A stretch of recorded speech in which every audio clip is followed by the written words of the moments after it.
Bonjour, na balandi nyonso tu ya Congo Bruno TV. Na yebi ke ezali chaîne moko ya sika.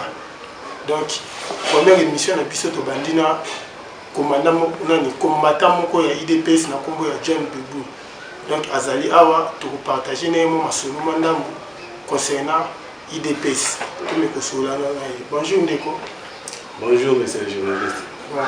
Na bengi saki yo na émission na mai concernant makambo ezoleka na kati na IDPS. Ya liboso to bandina na makambo tali président na biso ai Jama Kaburu.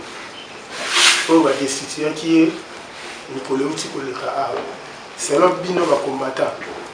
Bozwaki vraiment makambo wana nini? Merci monsieur le journaliste. En tout cas, oyo salamaki tomonaki yango ezalaki manque à respect makasi na part ba partenaire na biso. En tout cas, oyo salamaki wana pona biso ba combattant to mbega ko bimisa eloko ba bengi hypocrisie na kati ya partenariat et tozan to travailler na partenaire toki bango ba koki kozala te lokola bato bazolela biso na ndengasi.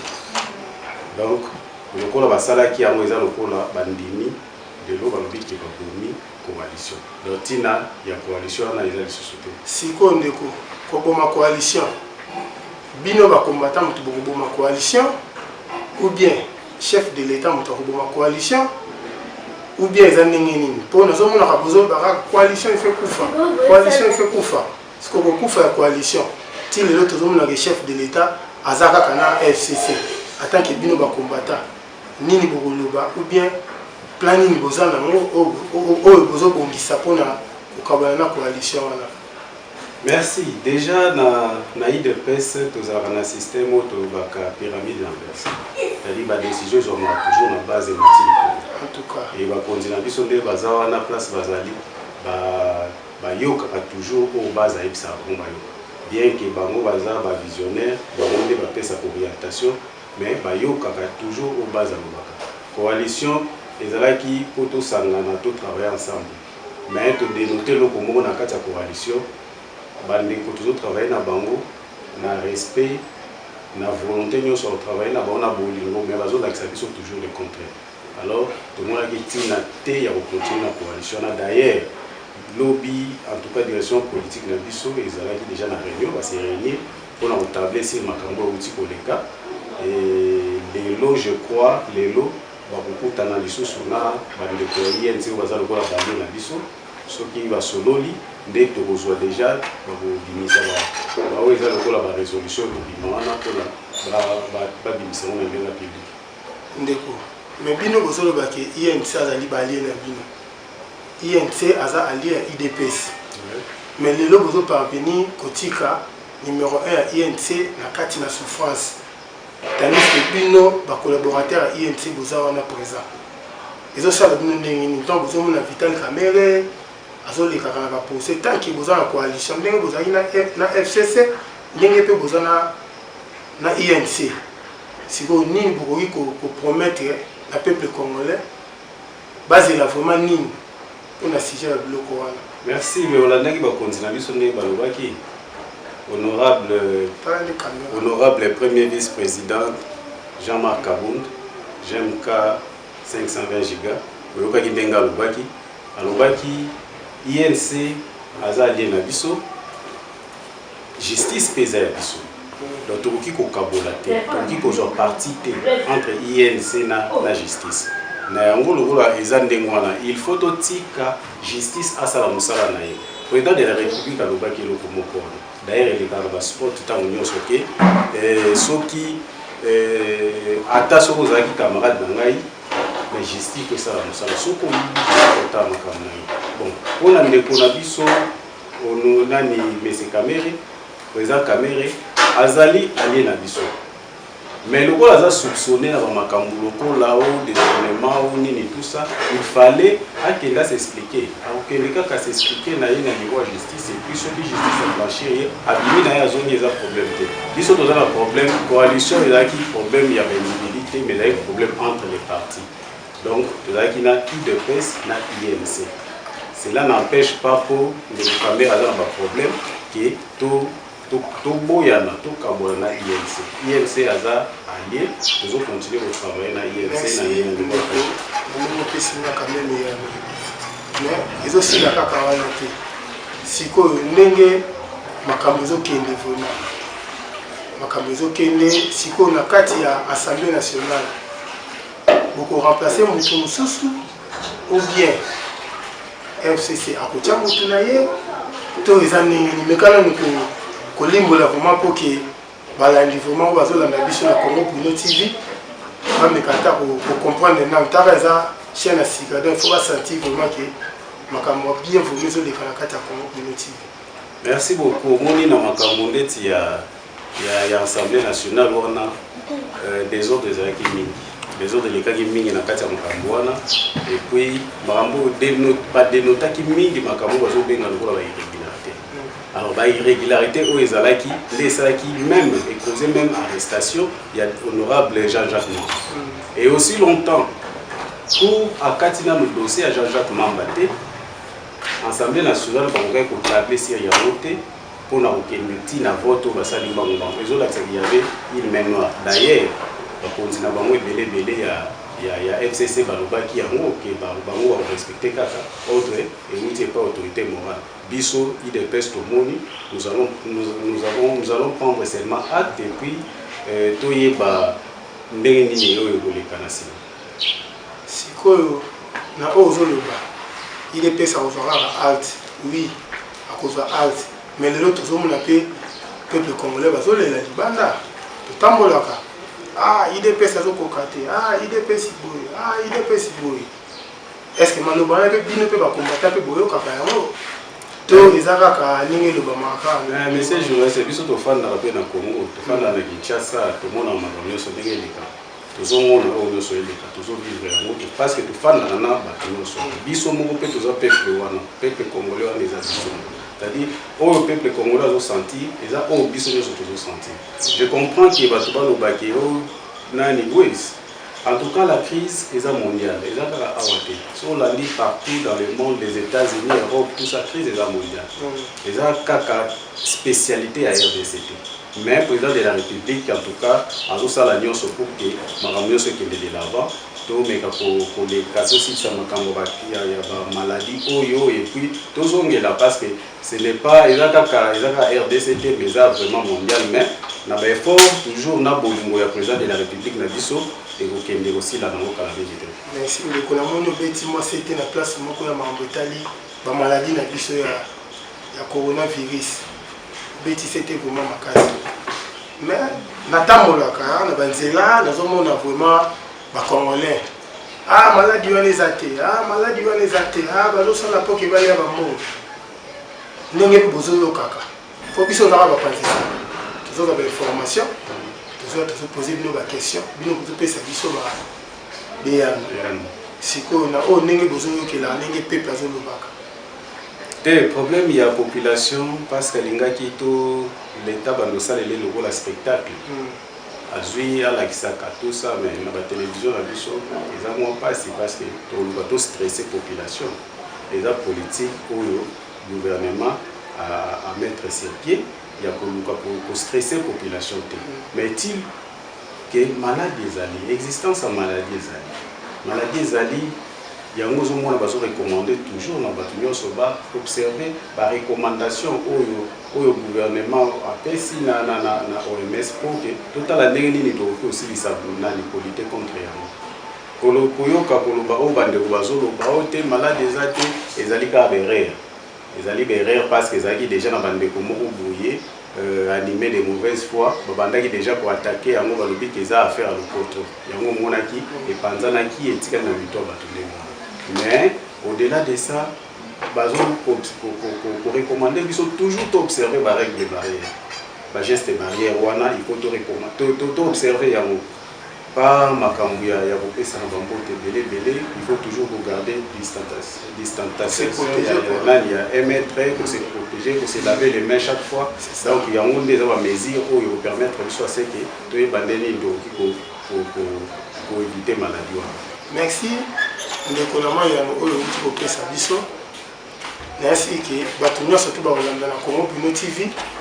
bazwi quand même vraiment moi réponse na bango mpona mituna oyo bane kotuna naza na question mosusu nango kopose yo concernant papa na biso évêque Mukuna oyo dernièrement tomonaki ayaki mpe na permanence ya UDPS boyambaki ye mpe sikoyo nazoyeba te aza allié ya UDPS éveil patriotique ekoti na kati ya UDPS ou bien aza nani me kana kolimbolela nanu balandi mpo nazomona Kelian Kongola azolanda déjà na Foji Ludiongo Philo Kongolo na Ngezi ministre pasteur Ngezi oyo Congo Bino TV chaîne ezopesa no information malonga oyo ezaki bozolanda ngo vraiment direct donc merci na bino vraiment na soutien na bino na seke makambo kokende bien pe nazopesa lisusu mbote na ngai na papa évêque Mukuna dilembwe modila mpiko l'homme en question donc yaza Mukuna mususu ezate ko po bazobule so ndenge te yaza Mukuna mwana donc yende mutu nde pe nazosala makambo na minute. Merci vraiment papa yango wana to continuer nano. Merci na question na yo concernant évêque Mukuna. Ezalaki esengo ya komona koyoka oyo nyonso esalami.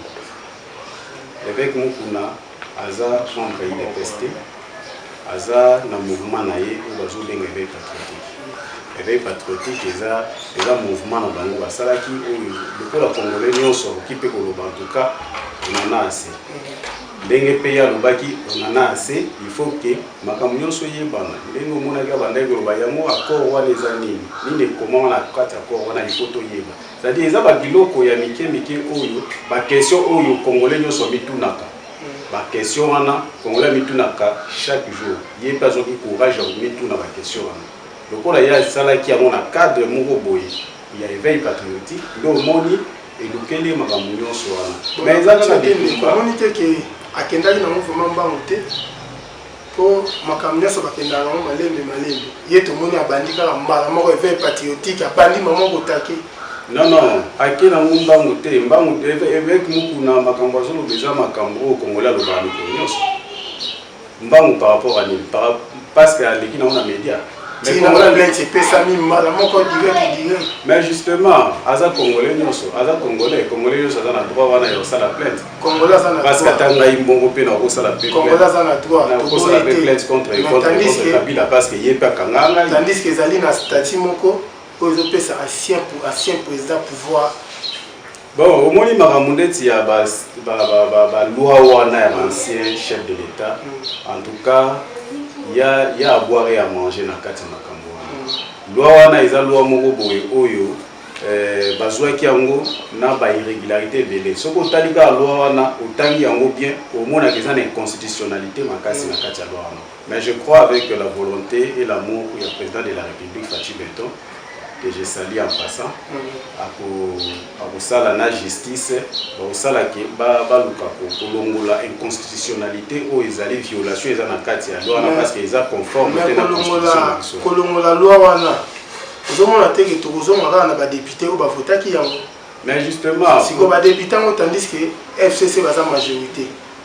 Bon, problème eza au moins net majorité wana eza biloko moko boye oyo lelo eza sur lisola obeta te omoni atangai naza pe na droit wana ya osala yango makambo nani avec Mukuna sali eza congolais lokola congolais nyonso aza pe na droit pe devoir ya mituna pe ba question wana alors so mituni ba question eza likambo ya okende koluka ba dossier moko boye tout ça eza ba biloko nous avons compris toyebi ke eza nango ba tactique na bango ba betaka ba montage moko boye mais eza nango ni les sans effet parce que justice a tablé sur yango je crois bien tant sous le roi procès n'est cause à la lobby bah qui déjà pour bimisaï comme ça balandé là parce que marambo appelé là vous avez commencé à obima parce que ça est l'autre bah mi bi bazali te ba eza te pour justice eza ya biso justice eza ya batu nyonso parce que ba lobby la justice élève une nation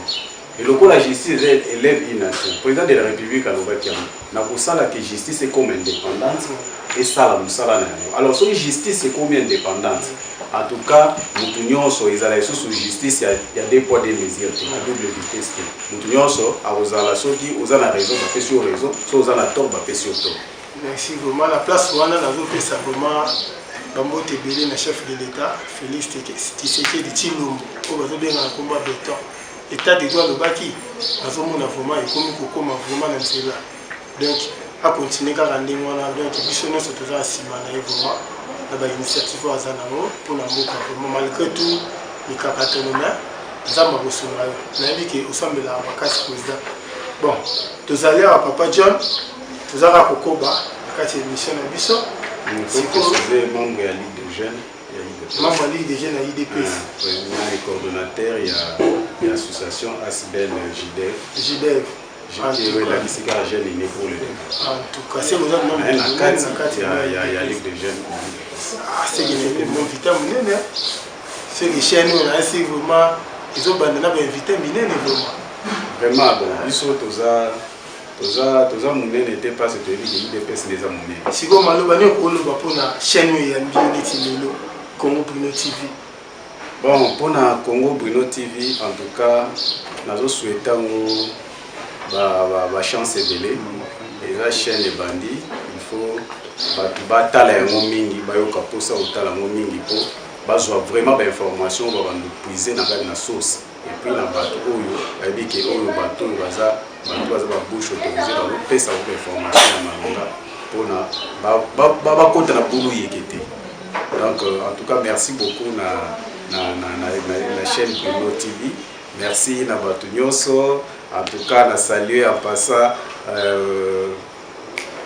passant maman Mamidie, na saluer bato nyonso. En tout cas place Bazali Bambote na bango ebele. Nazo saluer maman Bamimola. Na saluer famille Kongolo Mobimba, na saluer famille Mukuna, na kati wana naza na madame na ngai Pierrette Libana. Donc molongani na ngako. Donc oyo tosala ko ke bongo ndenge naza boye. Donc il y a vraiment mingi ezate. C'est na mamu ya président Jean Makabo. Au besoin de la 5 giga. Mais na minute alobaki bato bakoma kobenga ye maître étranger. Si vous avez une minute, maître nageur. Si vous avez une minute, maître nageur, il y a un peu de choses à la maille. Si vous avez une autre chose, le peuple congolais, maître nageur, il va voir qu'il y a la maille, il va nager le soutien. En tout cas, le peuple congolais, nyoso, azala calme. Azala calme, mais la maille a pire au place azali, aïba que maître nageur azali, azala toujours dans le cadre il y a musala naé, il y a pour l'accès à ton nage, alors l'accès à mon nage pour nager pe karaté. Maître nageur a concité. Maître nageur où il y a sala 520 gigas que j'ai sali en passant. En tout cas, pour le dossier wana toyebi et ezalaki les locaux d'ailleurs maître nageur à Salova qui ont bien avant. Ezalaki na FCC. Toi, tu peux imaginer que pétition est à MLC. Pétitionnaire est député à MLC. Mais la signature pour les belé dans la pétition est la signature à FCC. Aux autres pouvoirs normal. Et FCC est un partenaire dans l'issue. Aux autres pouvoirs normal, c'est normal. Maître nageur abandonné pour Bangis. Maître nageur faisait faire. Quand il y a des gens qui ont maître nageur, pour la visée, pour la maître nageur, pour la maille, on a mis des avantages pour que maître nageur a son sous-facteur. Pour nous, on a dit que nous avons premier vice-président. Oui, mais maître nageur, pour la première vice-président, ils ont pris en coalition. Les coalitions des syndicats à la première stratégie la stratégie na bisoté il fallait tika bato bazaki na logique na bango bakili na logique na bango tina soka les cartes na bango bazobeta balakisi biso hypocrisie na bango biso tozalaki na bango franc mais bango balakisi biso ke bazaki vraiment ba hypocrite tozalaki bato bazo travailler na bango mais bazaki na bisoté yango to comprendre kaka mais le quoi tozo kende totiki justice asala musala na ye lokola dossier wana eza toni na ba irrégularité eza na ba irrégularité ni ça d'abord eza oyo a porté plainte Azali député à INC. Et puis, le pétitionnaire, bakangiye pour la même dossier, on a usage de faux. Bakangiye azana pour. Assemblée nationale a aucun n'a kokende mbango te pour statuer, pour tabler sur dossier wana parce que déjà pétitionnaire aza déjà na justice. Fallait baser la justice à sili sa musala na ye comme ça baya kotala soki moyen ya ozo c'est mais oui bien ça le principe moi dans la français balobaka en tout cas la fraude corrompt. Donc on a déjà fraude des alaki en tout cas nous on soit laissé comme guiné. Est-ce que vous avez vraiment la point de fraude wana tozo lo baka ka posa combattant? Non mais preuve ezangaité preuve et yeba na bato nyonso yo oko kanisa ndenge ni mutaza na Afrique du Sud depuis Congo na signature dans la carte ya pétition parce qu'il y a ça présentement ça a signé qui na vidéoconférence pour rigolo comme gars c'était la vidéoconférence a signé la vidéoconférence ton pas chef de l'État toi signé l'internet non aza na Kinshasa te signature ne koti kuna nezi yango alobi ke ngana aza kuna te akangami na Afrique du Sud na confinement yango ya Monique c'est ba imiter signature mutu aza ko imiter signature na yo okipe ko imiter ta mona pas il peut ba combattant de komi ko créer ba désordre trop des combattants vous créez ba désordre trop na moi je me sera que bisoni ba tout ça la pouvoir des combattants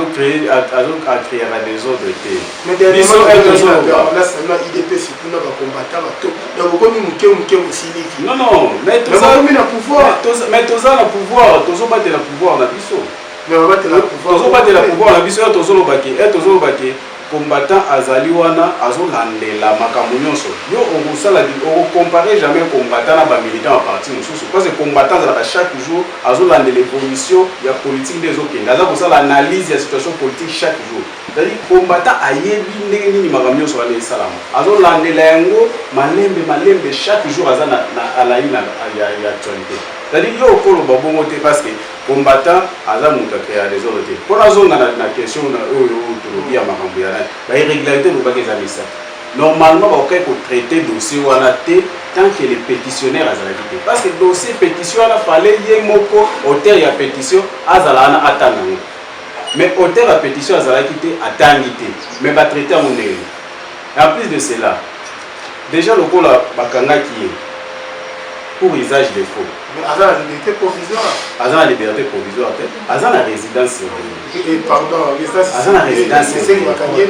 Les lois, Azo Samba, les lois. Non, elle va déjà la résidence surveillée, vous avez déjà détenu. Vous avez déjà détention préventive. Parce que vous avez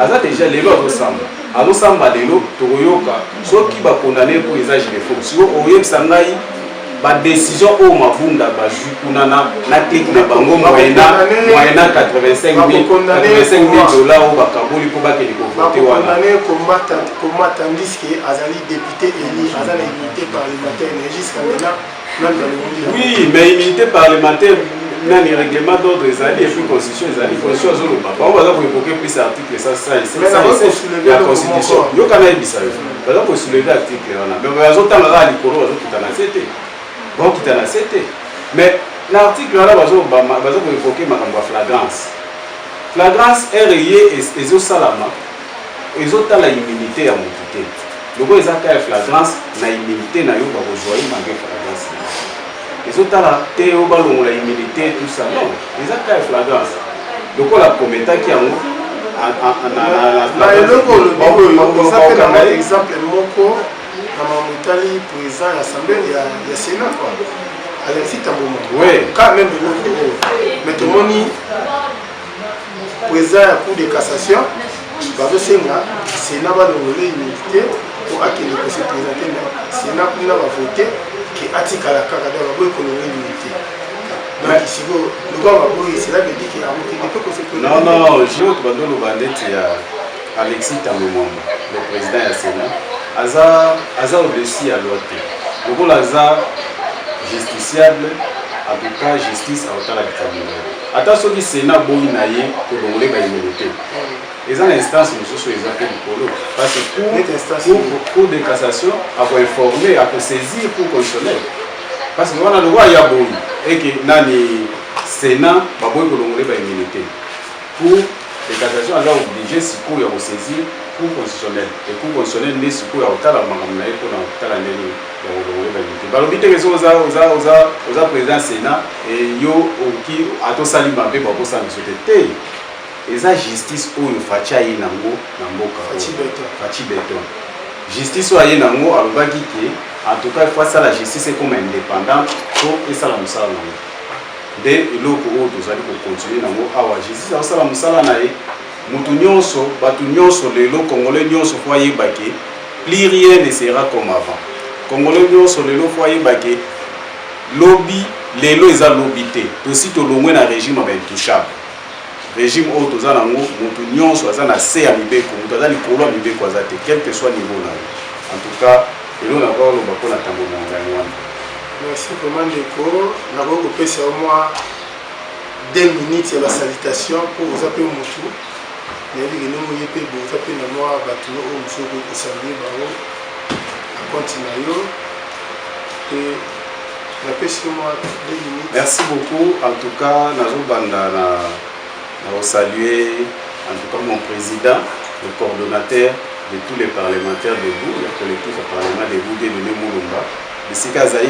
Les grands formateurs, là, Sozali, la PSI au Bambote Vélé, la PSI Bapondi Nabiso Mbote, GMK 520 gigas, maître nageur, en tout cas Mbote Vélé, et l'eau présente Mokonzi, Tozana Simanayo, et l'eau présente, continuer toujours Kolandayo, la PSI Bandeboyo Sombote Vélé, la PSI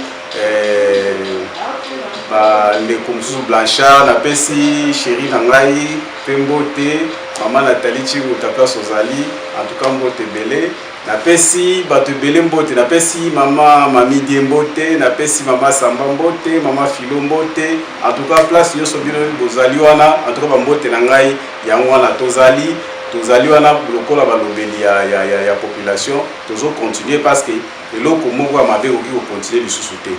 Il faut Faci à continuer na lignée où il y a bandi nango. Les état de droit, c'était ça la lutte à l'IDPS. Instauration d'un état de droit, la justice. Mais il y a toujours continuer. Merci beaucoup. Merci. Nous avons l'union surtout à Congo Pino TV. Rappelez nous saluer moi Batunamai.